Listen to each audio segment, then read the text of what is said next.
They were the heroes from the future, teenagers protecting the universe from those that would sow the seeds of chaos. Each had unique powers and abilities, and though they often had their differences, they came together to save the day as the Legion of Superheroes. Now you can be a part of their adventures and learn the history of the future in the Legion Clubhouse. This week on the Legion Clubhouse, the untold story of Gigi Quasimodo? Legion of Superheroes, Volume 3, Number 39. The One That Got Away. Published October 1987. Written by Paul Levitz with art by Greg LaRocque and Curt Swan. Synopsis. It's the untold history of Colossal Boy. I like the teaser on this, Matthew, because they promise us that it's an untold history of Colossal Boy, which in a sense it is, but it's really a Gigi Quasimodo story. Quasimodo. Yeah, Quasimodo, yes. Quasimodo, yeah. Quasimodo. Yeah, she likes to hang around churches and ring bells and scream sanctuary. See, normally I'd let you get away with this, but Quasimodo is actually a real name, and there might be a person out there listening right now. And if so, we did call you Quasimodo. I just, when I was a kid, I got a lot of crap for having my last name. Uh-huh. All right. Yeah. Yeah, so it's really more of a Gigi story. And it's... I get... Okay, so here's the thing. Without going too much in depth, we'll get to that in a minute. This feels like it was meant to be, kind of a break from that big, heavy-duty, 4-part time trapper, somebody dies story. Yeah. But God, this is just like, it's in... What's the matter? What's the matter? Okay, so bad for dinner, or what's the problem? No, I'm good. I just Gigi. We open with Gigi. Gigi's lying on her couch. Right. She's looking at what is clearly a ring box and sighing. Well, it is a box. Made of velvet. That is the size of something you would put a ring in. Yes, it is clearly drawn to be a ring box. And then we see Sunboy going, "Hey, my once in a lifetime offer expires at sundown," which is so horrible, right? It's like, hey, if this were a marriage proposal and you're calling up the girl that you proposed to and say, "Hey, yo, you got until sundown to accept my proposal or not. This is a once in a lifetime offer, babe. See yas." And beep. And then she calls back. She's like, "Oh, sorry, Officer Quasimodo. It's 6:35. Yeah, sunset was at 6:34. Wah, wah. So all this ends up being is a framing sequence for Curt Swan to give us, and I can't remember the last time, we've never had one of this depth, but I can't remember the last time we addressed the origin of Legionnaire Colossal Boy. We knew, I don't remember if we ever did. We knew that he came from Mars and that his the Allors had also come to Earth. And that his dad had suggested that he join the Legion because of his special abilities. But I don't think we ever got that. He got his powers from a meteor. I remember. Yeah. Like radiation from a meteor gave me the ability to grow. But I don't know that we've ever really done like a deep dive on Colossal Boy's full-on origin. So it's interesting to me, that we're like, hey, what are we going to do? Let's make it exciting. Oh, I know. Let's put him in the middle of really boring science police classes. I mean, there's really only one page of really boring science police classes because then Jim and I used to go swimming in the pool with our transmat suits and I looked mighty hot. And then we would go jet ski racing across the red sands of Mars. And that was really hot until Jim got hit by a meteor, which was really hot. And then he got powers. But meanwhile, there's a bad guy trying to escape. And that's how I cut my teeth as a science police officer in training. And then, of course, Jim is like, I'll rescue you because you're a damsel in distress. And that's the story of Colossal Boy. That's pretty much the issue, really. It really is. My one question, my primary question is, do Jim's powers just expand his clothes with him? I mean, that's one of those Incredible Hulk, Mr. Fantastic things. Right. But I mean, Mr. Fantastic has that specific, we have unstable molecules nonsense. Yeah. The only thing I can think of, and if we look at Jim's ridiculous costumes in the past, I with like think the big hood on. everything. I think everything he's wearing just gets giant. I think he has a special fabric. It's a one size fit all. And that makes it easy for the science police because then they don't have to, oh, geez, you're an extra large, you're a petite. You don't have to worry about any of that stuff. It's like one size fits all. So it stretches and forms to your suit, to your body. And that's why you have the latex spandex stuff that everybody seems to wear. So one size fits all. I'll grant you that. It's as good an explanation as any. I mean, it's as good as the explanation of, for centuries, we've been holding the secret to youth in our secret underground United Planets base. And we only deal that out to people that we like. And all the rest of you, you're going to have to age and get old and wrinkly. And speaking of youth, as they go through this, and Gigi, I call them G-Gym, Gigi and Jim, the G-Gym, or no, like a Benifer, or like no, pass. I don't know. Oh, okay. Well, G-Gym, Benifer have this thing where they're like, we have this wonderful torrid affair and we're inseparable. And wait, now we're separable. Bye. And it's funny too, because it's just like, he's got these mighty colossal powers in an itty bitty package. And Dad is like, son, the science police are going to station you in some place with a lot of giants. That doesn't sound like fun. Why don't you go to this little thing that we heard of called the Legion of Superheroes and see if you can join? And Gigi is like, oh, no, but at least we'll be close together. And he's like, yeah, I guess. See you, lady. Yeah. And, I will say this for Papa Allen. He's a wise man for somebody who does not know how to hold a pipe. Yeah, that dude doesn't know how to hold a pipe. And I'm wondering if maybe Curt Swan and Greg LaRocque also don't know how to hold a pipe. Well, this is Curt Swan and Romeo Tangal. The thing... I don't know. I'm not familiar with a lot of Swan Tangal work together. I kind of think that it may be a layout thing by Curt, where Curt did kind of loose pencils and then an inker came in and did some solid inks over it. Yeah. Because a lot of the facial features you can see, like the bits. Oh, yeah. Like when he's laughing, when Swan face. Yeah.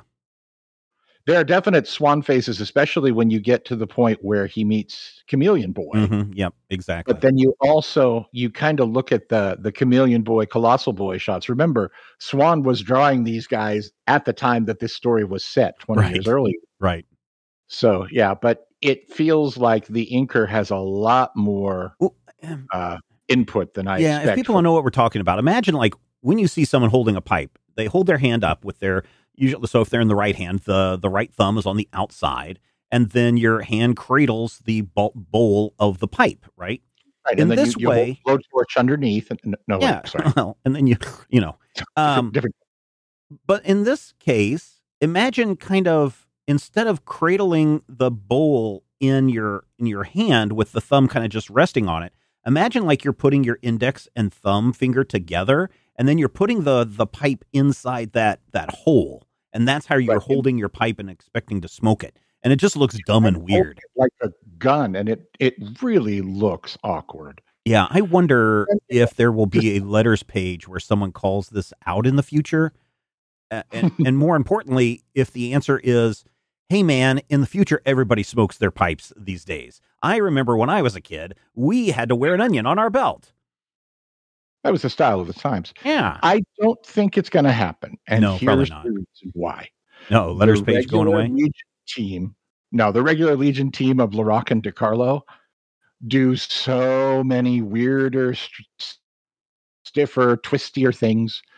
And I feel like if you're going to call that, if you're going to come at Curt Swan, you're going to get to Greg LaRocque way before you start complaining about Curt Swan. Yeah. No, I mean, overall, the Curt Swan stuff is really good looking. I like it a lot. It does feel very retro. And, like you said, considering that he was the one that was drawing this stuff back in the day, it looks really good and makes a lot of sense for what we're seeing. We then, however, get to the very end of the story where the rug is pulled out from under us. And Gigi holds up this box that could contain a ring, and she opens it up, and it's not a ring. It is, in fact, a sheriff's badge, because now she is Gigi Quasimodo, Science Police Sheriff. Dun, dun, dun. Not only that, but the box that could contain a ring is like 3 times larger at the end of the story than it is at the beginning. It's a one-size-fits-all box. Yeah. It's Gigi a Schrodinger's box, right? It stays one size until you open it, and then it expands to reveal what's inside. It's made out of the same thing as Colossal Boy's pants. There you go. But yeah, and it is a moment where you do kind of look at it and you're like, oh, okay, Gigi's getting a promotion. Actually, the way it's phrased, it sounds like Gigi is accepting a promotion. Yes. So she had the option to not take it. You can always do that with a promotion. You can always turn down promotions. But I mean, if you're a science police officer and you're like, hey, I'm here in the science police, don't you want to move up in the ranks? I don't know. I mean, the alternative is right. I don't know if she and Sunboy are having an affair, or, starting a relationship or something, or if this was her excuse to stay close to Jim. By the way, she's married right now. He's married right now, Gigi. So take that into account. But maybe she still has like the creepy night girl thing where she's secretly stalking Colossal Boy. Stop it. Night Girl and Cosmic Boy have been a thing since 1974.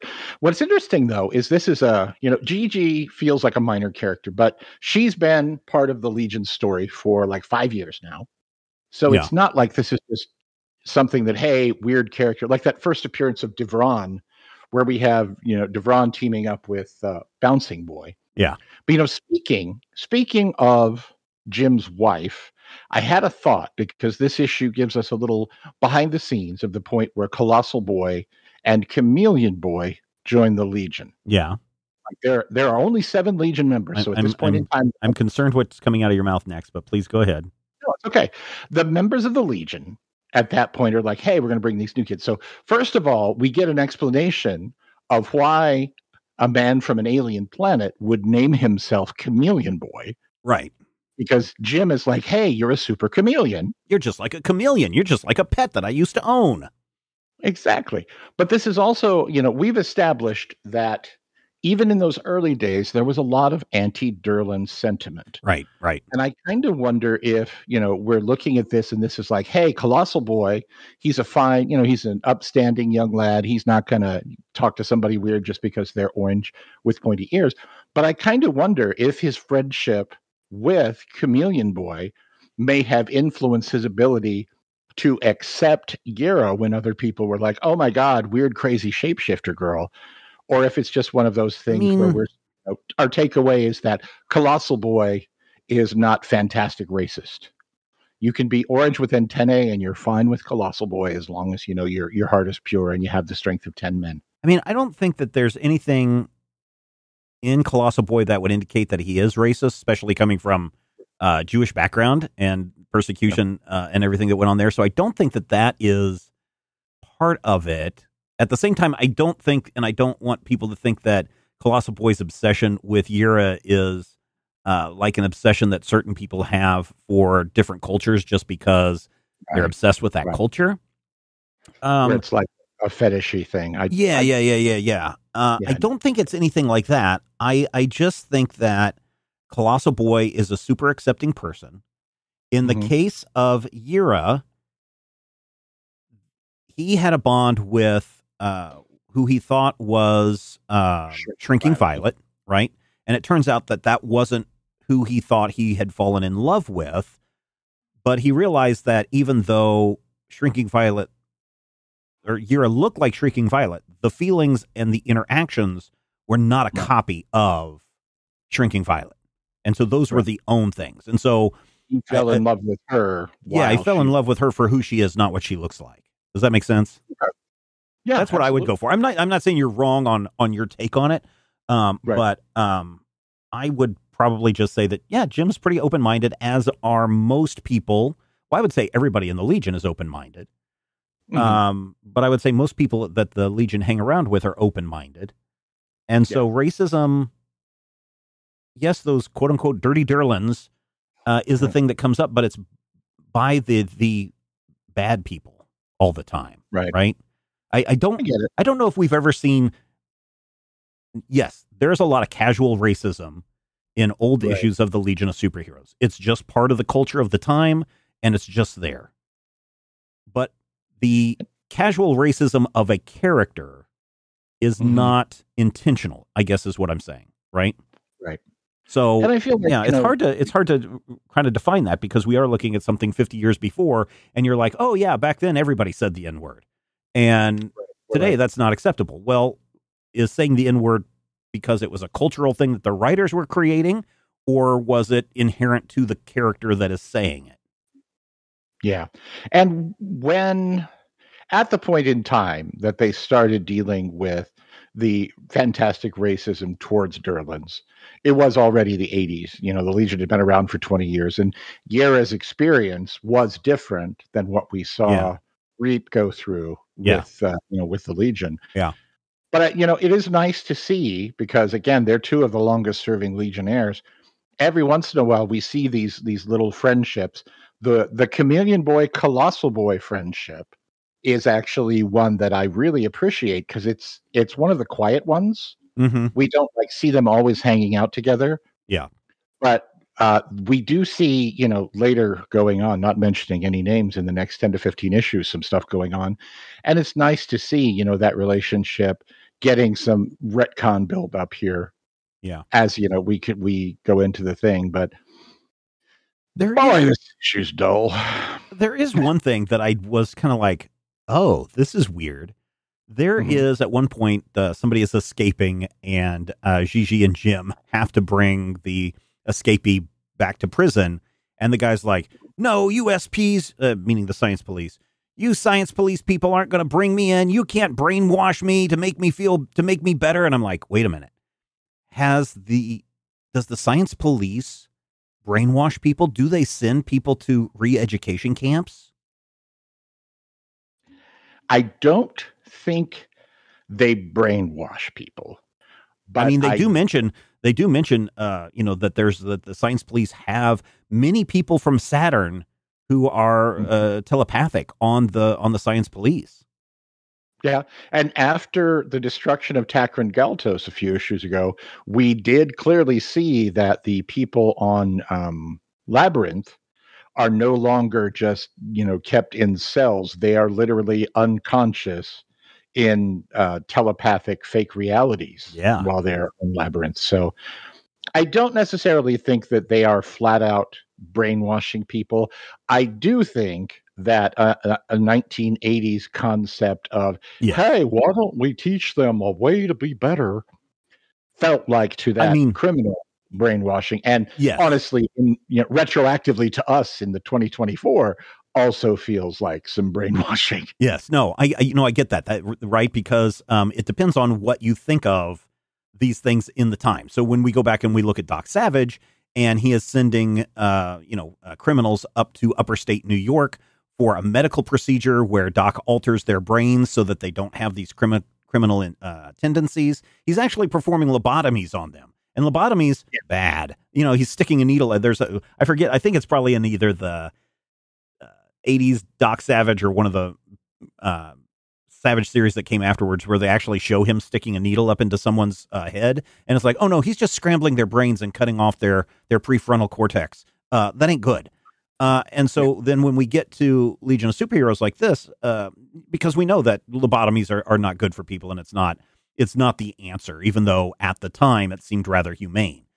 If you have Legion of Superheroes and they're like, oh yeah, we're just brainwashing people to make them think good thoughts, on the surface it sounds good. But on the underlying surface, you're like, wait a minute, this is re-education camps. This issue came out in 1987. Don't you realize that Orwell wrote a book called 1984 that's all about this and re-education camps and training people to think alike? And so that part, again, I don't think it's intentional, but it is something that should make some people think sometimes when they're consuming their media. Agreed. And, it's like a wise man once said, I'd rather have a bottle in front of me than a frontal lobotomy. But when you're dealing with a world that has telepaths and empaths and brain scramblers, I feel like we just got done with a storyline where Universo imposed his will on everyone. Yeah.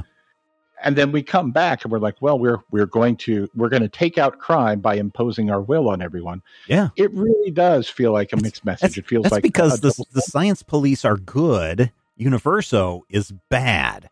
So when we do it, it's okay. when the other team does it, no good.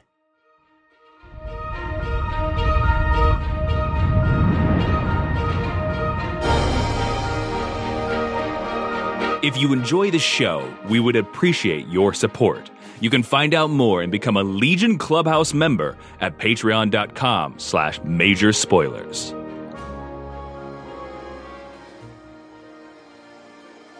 Legion of Superheroes Volume 3, Annual Number 3. There's no substitute for the real thing. Published October 1987. Written by Paul Levitz with art by Greg LaRocque, Mike DeCarlo, and Arne Starr. Synopsis. Must there be a Legion of Substitute Heroes? The Legion of Superheroes Volume 3 Annual Number 3, the way annuals should be done, Matthew. If you're only releasing one annual and you don't plan on releasing any more annuals, you don't need to put a number 1 on it. But if you're releasing an annual in a series, then you have annual number 1, annual number 2, or in this case, annual number 3. If you have an issue and it's the only issue, that's issue number 1. Nope, it's called a one-shot. It's called a one-shot. Even Archie Comics and others, if you go into the indicia. So here's the thing. So many different companies do things differently, because if you go and look at an Archie, it's labeled as a one-shot, not a number 1. If you go into Boom, they will list things that is a one-shot as a number 1. Marvel, just everything is a number 1. Marvel has not released a number 2 issue since like 1997. Every issue that comes out is a brand new number 1 issue. But the thing that just personally sticks with me is during this time period, I liked knowing that if I were picking up an annual and it said annual number 12, it's telling me, oh, this annual's been around for a while. This is the 12th time that they've done an annual for this series or whatever. And now it's just like every year there's a new number 1 annual. You're not releasing 3 annuals in a year, because then that is not an annual book. It's a thrice a year book. So that's just my little pick that I have. When it's a one shot, just call it a one shot and move on. As someone who had to professionally put comic books in bags and identify them, that's still a number 1. Still a one shot. It's a number 1. Let's go and visit the planet of Cthulhu. Now, what's going on with we got a different artist or inker on this, because the art, even though we are on a dark planet, is rather intense. Arne Starr is credited with an ink assist, but this is still LaRocque and DeCarlo who, do the main Legion title. And this annual may actually be the reason why Legion number 39 had a framing sequence around a Curt Swan art job to make sure that everything got out on time. Oh, okay. But this is still the regular team. It's just that Cthulhu is a world of eternal darkness. Yeah. They don't like sun or anything. Well, the other thing I notice is also around the same time period, I was a huge fan of this series called X-Mutants, not the Marvel series, but another series by Ron Lim, who also does an X-Mutant series over at Marvel. But Ron Lim had this very distinct style for his women and men. And even on this first page, when Night Girl is coming out of the water, or even when she's just standing there in a lot of these pages, I'm like, that's Ron Lim's style. That's his look that I'm seeing in these pages. See, and the weird part is I actually literally spent the last week combing through my X-Mutants collection to figure out if I knew all of the X-Mutants. And while Which X-Mutants? Both of them. The Marvels or the others? Well, there's only 5 of the X-Mutants from the X-Mutants independent line. Technically, Marvel doesn't have an X-Mutants team so much as Marvel bought Malibu. Malibu had a revived X-Mutants as part of their Genesis line, with the revived Protectors and revival of Dinosaurs for Hire. But that particular team, I think because of ownership issues, was a completely different group of X-Mutants and eventually got entirely away from the whole thing. They're owned by Marvel now. But they, it's a whole spaghetti. Either way, there are like 11 X-Mutants, and Lorelei never got any time. None. And none of them are in this comic. Nope. No Legion of Superheroes in this comic at all. Instead, we get a whole story about the substitutes and the reformation of the Legion of Substitute Heroes. going back to its original plan, its original conception, where Polar Boy said, we are going to be here for when the Legion needs backup. We're going to do the things that if the Legion isn't available, we can get involved. We can be that second line of defense. And honestly, I'm all for it, because as much as I enjoy some of those crazy Keith Giffen, Levitz wacky adventures, they went too far, and they completely hosed up the Legion of Substitute Heroes. Well, it made them a joke, right? They were the joke team. They were the ones that, and I don't mean like joke like we're laughing with you. I mean a joke team as in we're laughing at you kind of characters. And the one exception would be Night Girl, because we move her into a romantic situation where she's hanging around more of the main clubhouse than she is at the underground clubhouse. Right. And of course, Polar Boy, who has recently been elected leader of the main Legion. Yeah, I'm talking about when he was not part of that. The other thing about the Legion of Substitute Heroes was that they were the rejects, right? They were the people that were rejected from Legion membership. And so then if the Substitute Heroes wanted them to join their group, then you were part of that. So you kind of had to go through that rejection process before you got to be part of a backup team. That's not quite what goes on in this story, which in hindsight makes me kind of stop and go, that's interesting, because the Dominators are back, ladies and gentlemen. Dominator. They have this plot to destroy Weber's world because this one sect, or I don't know. I guess sect would be the best wording, of Dominators believes that the Dominators are becoming weak because they're negotiating treaties and other things with the United Planets on Weber's world, the bureaucratic planet. And if Weber's world doesn't exist, then their sect of the Dominators can be the rulers of Dominator world.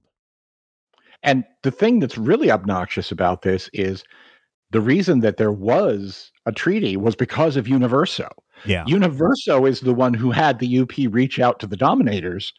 So essentially, Universo destabilized the galactic destabilize the galactic peace. And it's really obnoxious that this pops up and all of a sudden we're like, oh yeah, we're bad, and now we're even badder, we're going to light people on fire. Well, and so I'm also thinking Invasion is just around the corner if it hasn't already started. And Invasion was this I think it was a summer long. I don't remember if it was summer long or if it was a year long. Yeah. But it was 1988 summer crossover. So it was a big summer crossover where all these Dominators come to Earth and they want to get rid of the superheroes by detonating the metagene bomb. And that's where I first encountered the Dominators, was from that, because I wasn't reading Legion at the time. And Dominators are a future villain, not a current villain. And so the weird thing about Invasion was you had the Dominators, the Kund, and the Sea Cucumber people. The Gildishpan. Yes, the Gildishpans. Oh, who's going to think of poor old Gildishpan? You had all of those invading Earth, which those are all primarily Legion villains. And so it's really weird to see them in a modern setting for all of that. That was actually part of the point. Invasion was designed to open up DC's modern day kind of space stories, to kind of give you more than just, here's the Omega Man on Vega, here's Hawkman on Ran, and that's kind of all you have, or Hawkman on Thanagar. And what this did was kind of bring some things in. So it brought in the Dominators. It brought in the Daxamites, because there were 5 Daxamites who were part of the team. Oh, yeah, that's right. They did not know that when they came to Earth, they were suddenly going to be as powerful as Superman. Yeah. And then, of course, there were, the Gildishpan, the warlords of Okara, who were the ones who enslaved Starfire's Australia? home. Oh, okay. Yeah, they did. The Kund and the warlords of Okara took over Australia. Yeah. But they were actually the ones, and of course, the Citadel, which is the evil people that run the Vega system. But it really did kind of open up more cosmic stuff. And of course, it launched the modern day Legion team, led by Vril Dox II, who is essentially Legion. That's what I was going to say. It's like, hey, we're 2 years away from Legion 89 kicking off, which is kind of a spin out series from Invasion. And I'm still arguing whether we should. I don't know. It was a series that ran for, 5 years, I think. It ended in 94, although they did try to reboot Legion a couple of years ago, I could have sworn. Yeah, because Legion ended and became Rebels 95. Right. It went a little further, but yeah. I don't know. It's an interesting story, but it just seemed too much of what we've already seen, right? Because you've got a Brainiac character, you've got a Block character, you have a Timberwolf character, you have a Dream Girl character, and a what character? A Shadowlass character. Shadowlass character. Yeah. But I can't remember the sexy lady, if she was supposed to be a Dream Girl character or what. But and then you also had a Daxamite in there too.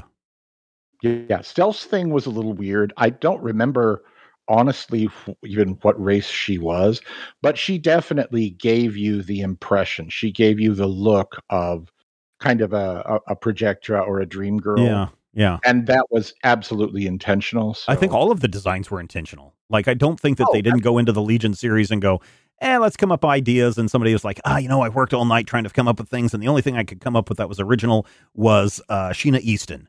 And they're like, okay, just grab Block, Wildfire, and all these other guys and throw them together. And that'll be the team. And they're like, okay. Yeah. Well, and, way to go, Bill Mantlo. No, that was Todd McFarlane. Sorry. That was Todd McFarlane who couldn't come up with the designs. I want to say it was Giffen who wrote the Legion book, but yeah. And, going into that, it is, you may ask, why is this important to this story? Because this story launches that whole thing. The Dominators coming back into focus, being a difficult problem, and will go forward being an ongoing problem, both in the present of the DC universe and in the Legion's future.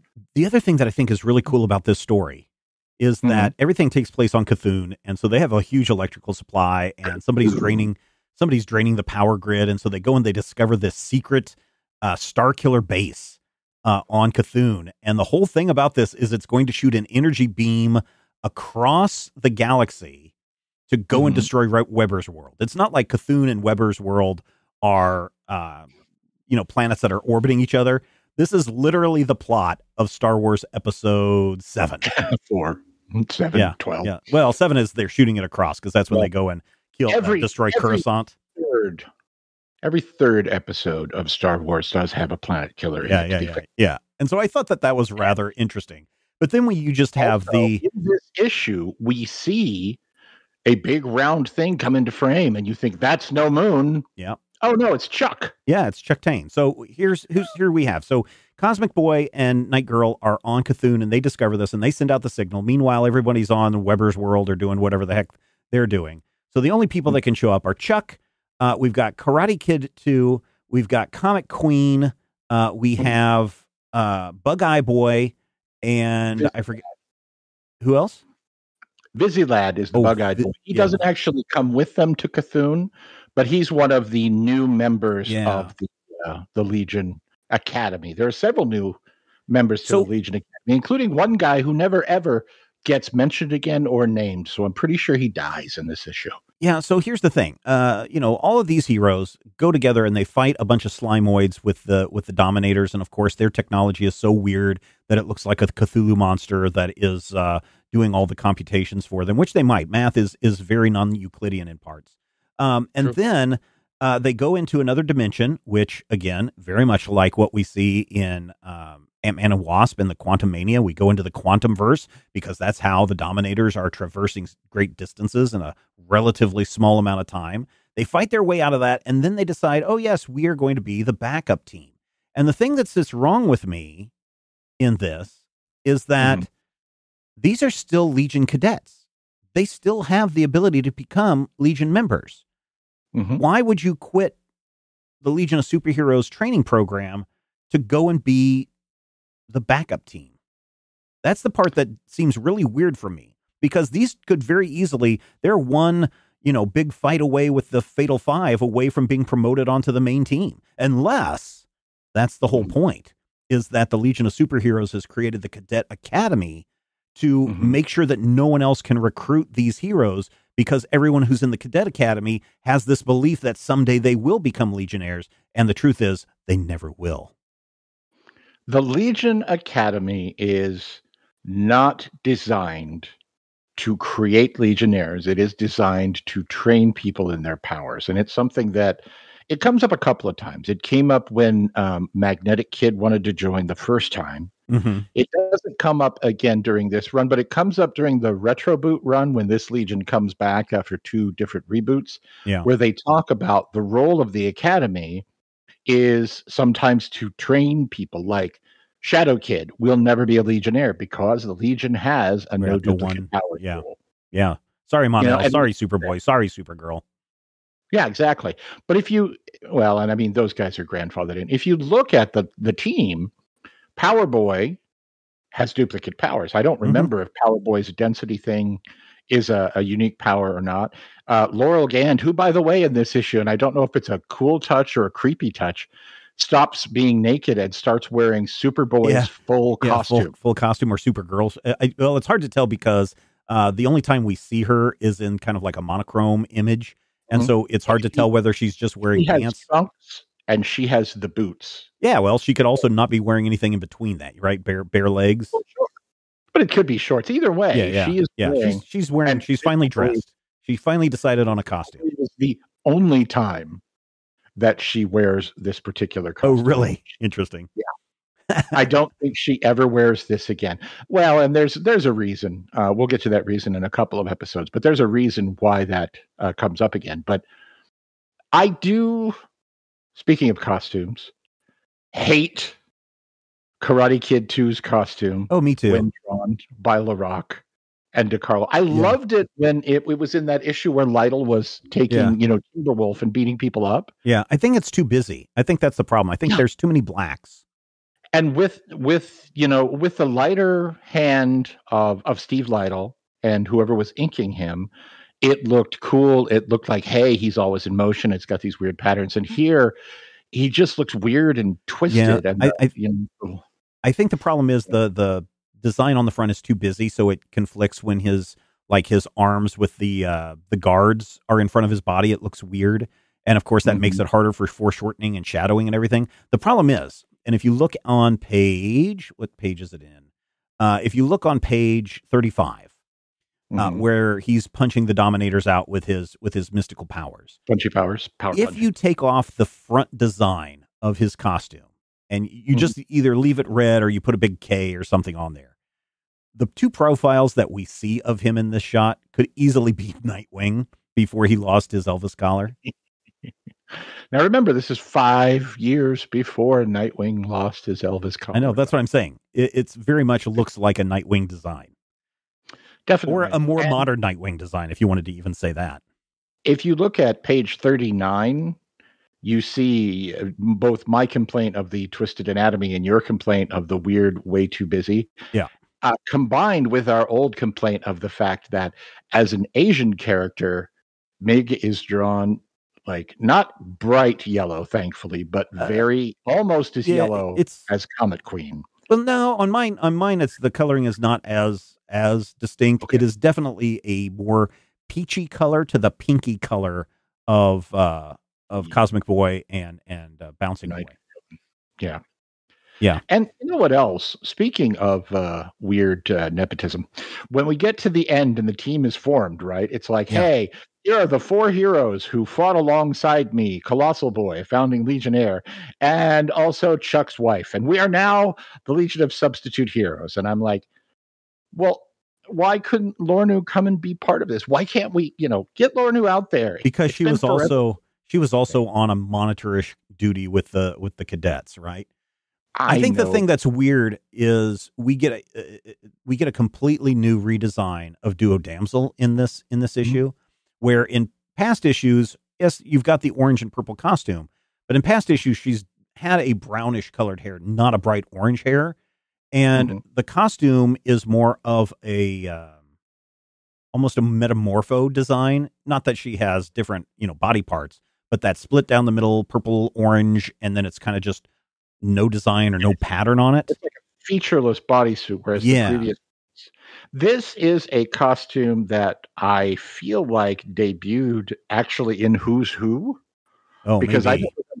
I don't remember seeing it before the Who's Who issue came out, but I don't like it as much as the maybe overly complex one that she had under Grell, Hmm. because it had the details to where when it's orange, it's still interesting and has the Yeah. cool boot Yep. and the stuff.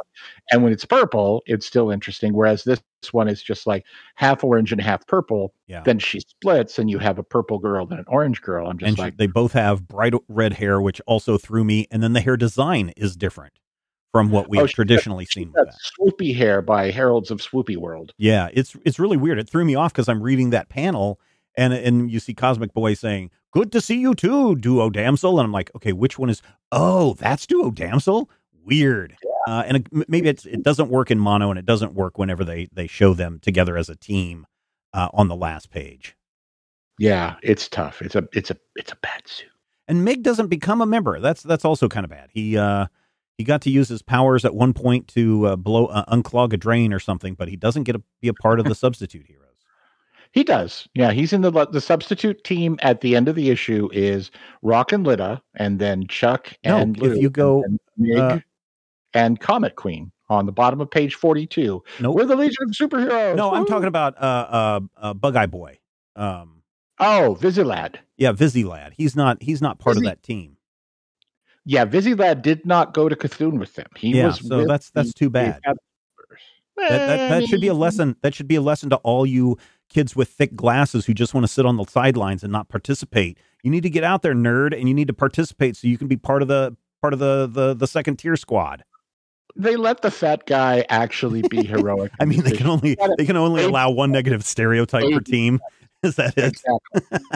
Well, no, because you also have the airhead. Oh my God! What? Oh yeah. Boy, her language in this was really, really annoying. Even I think in 1980 standards, knowing Valley Girl talk, I think I would have been annoyed then, and I'm very annoyed now. It's not just the talk. She's vapid. Yeah. She is dumb as a bag of hammers throughout this issue. Yeah. And even when she's powerful and effective and does the things that are kind of cool, you can't like her. She eventually becomes a real Legionnaire, and I hate her then too. So I don't know.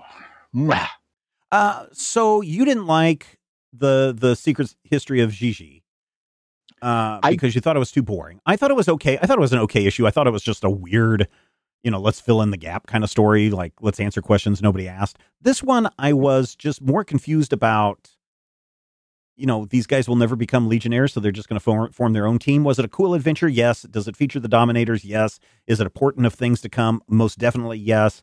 But I don't think that this was something that it is definitely something that's annual worthy because it is a one story that sets up a new status quo, but it didn't feel epic enough to be an annual, if that makes sense. Right. It really felt like we're going in, and I, Paul Levitz, the writer of this book, am going to come in and fix the problems with the substitute heroes.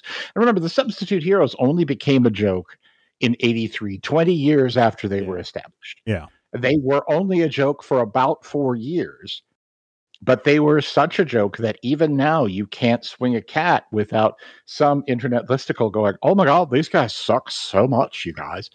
And it is frustrating. It's especially frustrating that this issue sets us up with a new substitute heroes team. But spoilers, they are never seen again. No, Mixfield Spittleton.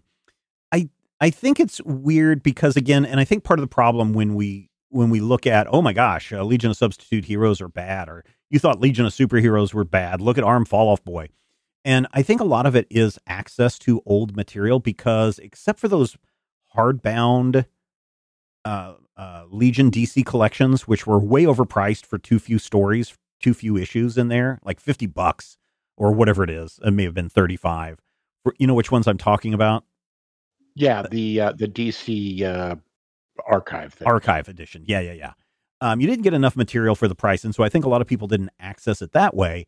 And then plus, when you did end up with trade paperbacks, the Legion weren't the first things that were part of that list. It was all like more modern stuff. So you did get a Legion trade paperback, a Legion 89 trade paperback or something like that.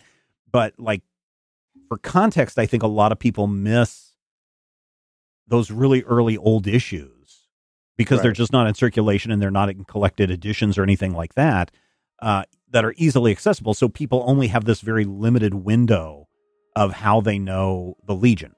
Does that make sense? Mm-hmm. Yeah.